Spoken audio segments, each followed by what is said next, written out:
Can you introduce yourself? Yeah, I'm Peter Slezak. I'm an Australian academic, teach philosophy. I'm Jewish. Tell me about the shock that this country is feeling in the wake of this anti-Semitic attack that occurred at Bondi Beach. Well, it's the worst terrorist atrocity we've ever experienced, so there's no question about that. Of course, the Jewish community are traumatized by it.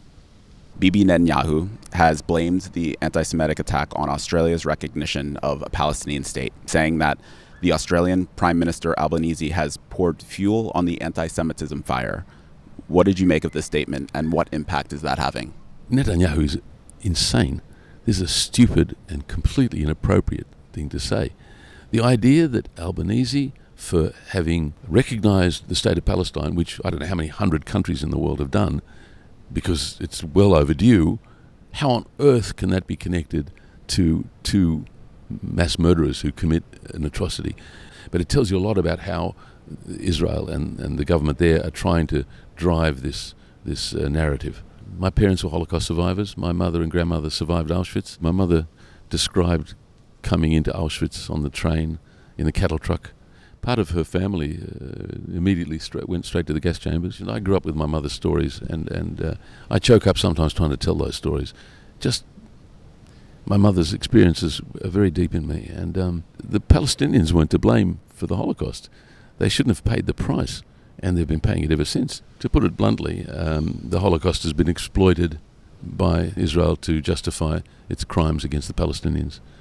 The crimes are on an immense scale, and that's what we as Jews have to deal with. And a Jew is placed in an invidious position when Israel is a Jewish state acting under the Star of David on behalf of Jews. They deliberately conflate that, of course. That's been one of the difficulties for Jews, that the Israeli government claims to be acting for all of us. Silence is not an option when there's crimes being committed in your name. And I've been at practically every rally for Palestine for the 2 years. There is never a hint of anti-Semitism there. It's not like I wouldn't notice. You also attended the massive march across the Sydney Harbour Bridge. Explain what that was like, what that moment was like. It was inspiring. It was a moving event to see so many people came out, like 300,000 people maybe. It was huge. I don't think there's ever been one like that in the whole history of this country. But of course the Zionists have tried to portray this as a Jew hate fest. It's bullshit. How do you think this Bondi terror attack is going to impact the future of Australia? Well, at the moment it looks very grim. And the reason is that the state government leader, the federal government leader, have used this as a pretext. They're now trying to clamp down on all demonstrations of support for Palestine.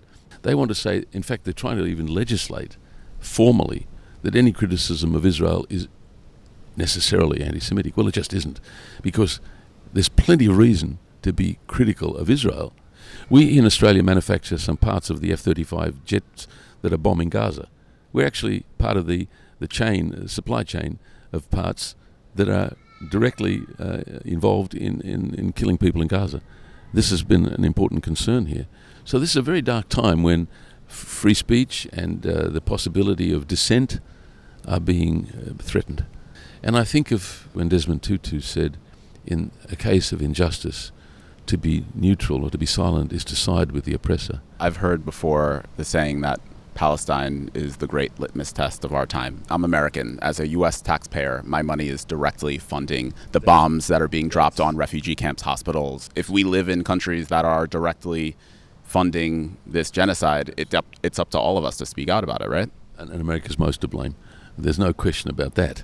That's exactly right. We have our cultural origins and connections, but we also have to transcend those as a human being and see our common humanity.